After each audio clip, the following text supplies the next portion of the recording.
Pressure mounting on Kamala Harris over when she'll actually visit, if ever, the border for a first-hand look at the crisis she's supposed to fix. You haven't been to the border. And I haven't been to Europe. And I don't understand the point that you're making. I've been to the border before. I will go again. But when I'm in Guatemala, dealing with root causes, I think we should have a conversation about what's going on in Guatemala. Can you commit right now that you will indeed visit the U.S.-Mexico border, and will you do it soon? Yes, I will, and I have before. Why is she laughing? Here to react, Pinal County, Arizona Sheriff Mark Lamb. Sheriff, do you know why she wouldn't go to the border?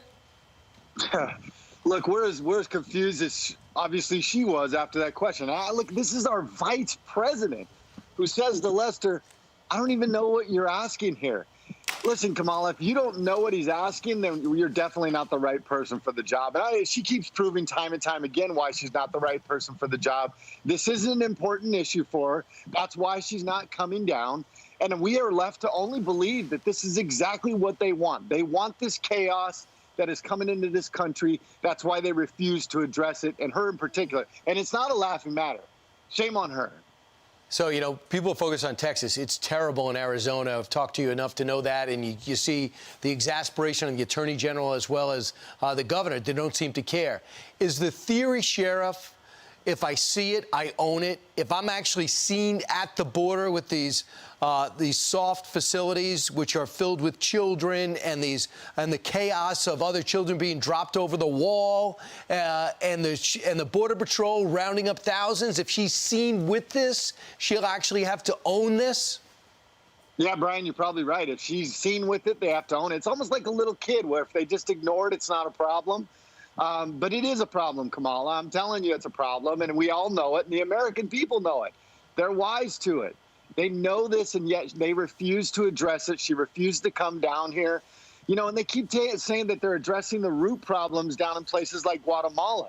I would contend, heavily contend, that the root cause is Joe Biden and Kamala Harris and their policies, their failed policies. That's what they need to fix first and foremost. Then if you want to go down and fix the rest of the world's problems, do so. But we got plenty of our own here. Let's start with those. Now, Senator Lindsey Graham, South Carolina, tonight is calling for hearings on COVID questions surrounding this Wuhan virology lab as we continue to learn that the lab leak theory was, in fact, plausible and credible all along.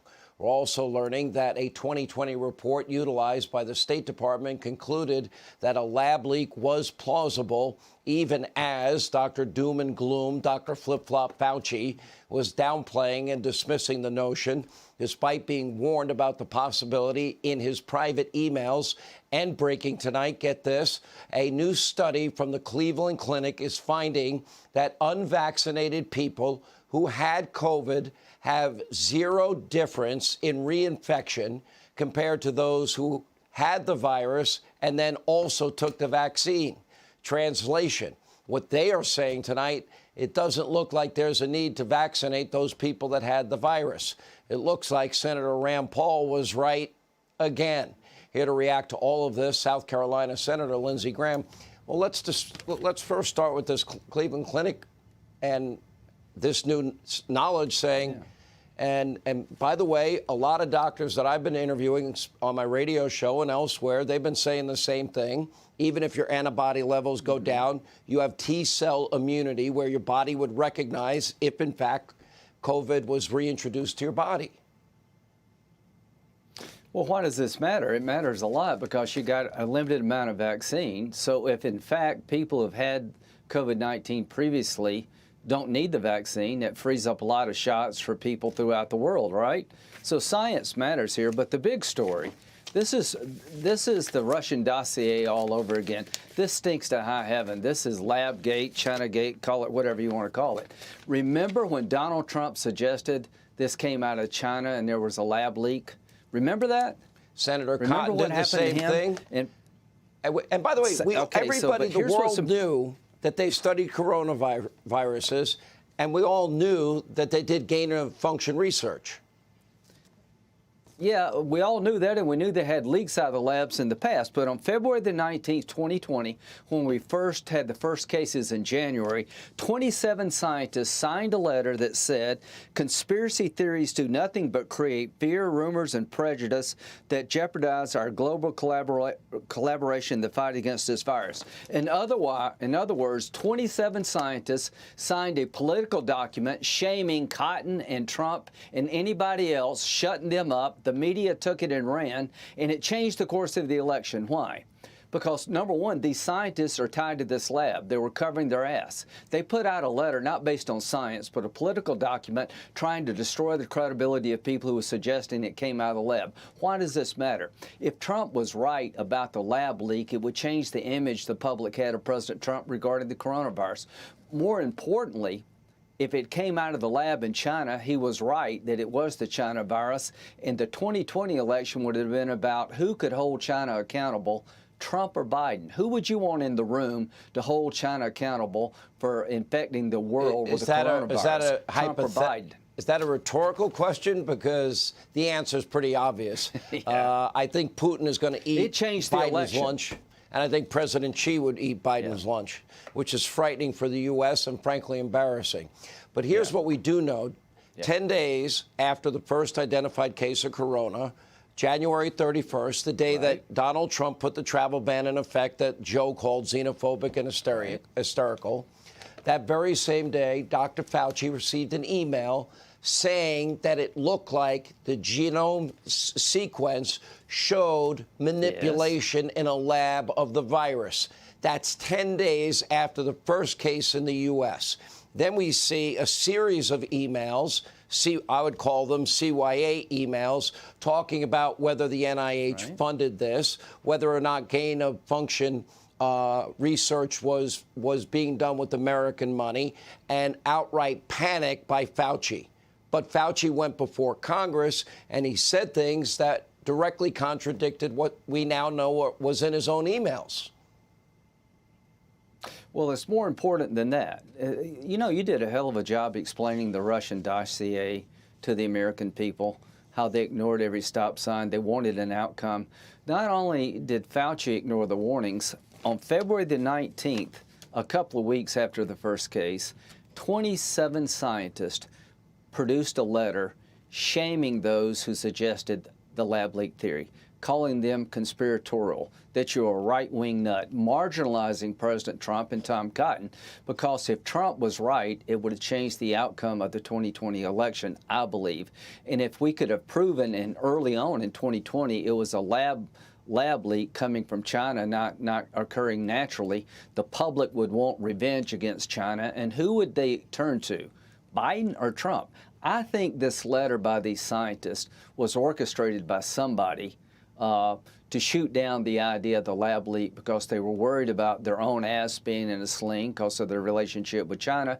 And I think there was a political motivation here to destroy Trump's credibility. If it were known in February that Trump was right of 2020, I think he'd be president today. Former President Barack Obama taking aim at cancel culture in an interview, saying the trend has gone, quote, overboard. Listen. I think that a lot of the dangers of cancel culture and, we're just going to be condemning people all the time. We don't expect everybody to be perfect. President Obama says that while cancel culture can go too far, it is still important to hold individuals and companies accountable if they are discriminatory. Disturbed by the American flag, an MSNBC contributor and New York Times editorial board member has created a bit of a controversy with this comment. Listen. And I was really disturbed. I saw, dozens and dozens of pickup trucks with, explicatives against Joe Biden on the back of them, Trump flags, and some cases just dozens of American flags, which, is also just disturbing. Here to react, Fox Nation host Tommy Lahren. Tommy, have at it.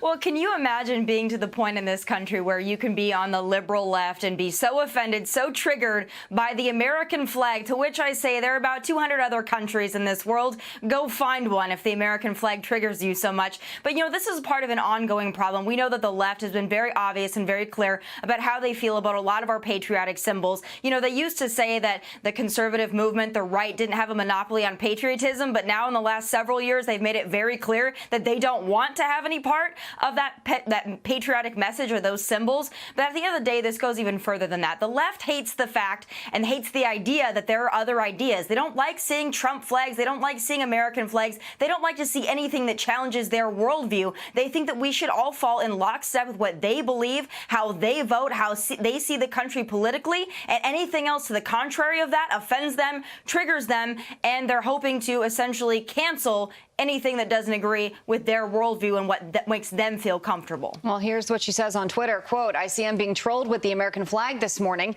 Trolling a black journalist with the American flag is not the own some people think it is." And the New York Times says this, quote, "New York Times editorial board member Mara Gay's comments on MSNBC have been irresponsibly taken out of context. Her argument was that Trump and many of his supporters have politicized the American flag. The attacks on her today are ill-informed and grounded in bad faith." Do you see, Tommy, a scenario in which that was taken out of context? Listen, you just played the clip, so I guess our viewers can hear and see for themselves exactly what she said. I don't know how you could take that out of context. It was pretty obvious. She also went on to say in those comments that, Americanness has been conflated with whiteness. At the end of the day, this is part of this Trump derangement syndrome that continues to this day. But I'll also say how sad it is. I think we all know this. If you see somebody with an American flag in their yard, you probably know that they're a Republican because we have been the party that has embraced patriotism. I wish that that was not the case. I wish that the left and the right, I wish that we both loved our country and loved our patriotic symbols, but unfortunately, that's not the case. So she's going to say that seeing the American flag triggers her because she figures that those folks are probably Republicans, to which I say, at the end of the day, if you don't want the American flag to be taken over by Republicans, then my goodness, enjoy the American flag as much as we do. You can enjoy it too, I promise you. It's for everybody.